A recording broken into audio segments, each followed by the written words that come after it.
Alors, pourquoi vous êtes gilet jaune? Pourquoi je suis gilet jaune? Parce qu'au départ, j'ai trouvé, la première fois que j'ai entendu les gilets jaunes, les revendications rejoignaient les miennes. J'étais un peu méfiant au départ parce que la presse avait tapé sur les gilets jaunes en disant c'est des voyous, des fachos, etc., etc.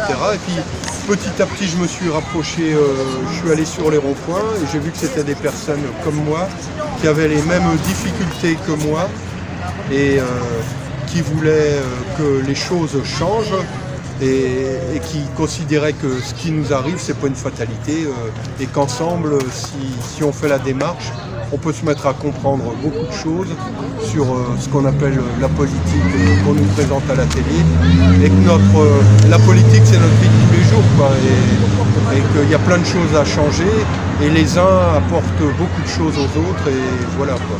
C'est ça qui m'a interpellé. Quelles sont vos revendications?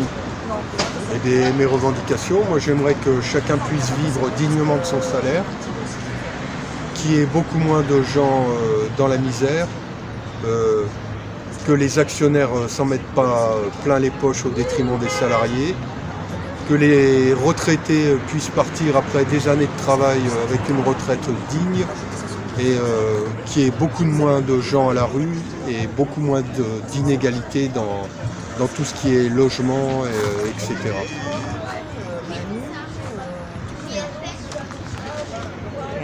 Que pensez-vous du gouvernement aujourd'hui? Le gouvernement, je ne sais pas ce qu'il gouverne actuellement. Pour moi, il représente la finance, pas le capitalisme, la finance dans ce qu'il y a de plus négatif, c'est-à-dire les boursicoteurs. Quelqu'un qui achète des actions, après il peut les multiplier par 1000, 1 million et il s'empoche des bénéfices sans que les salariés qui soient à l'origine de ces actions n'en touchent une miette. Et on court tous à notre perte comme ça, à mon avis.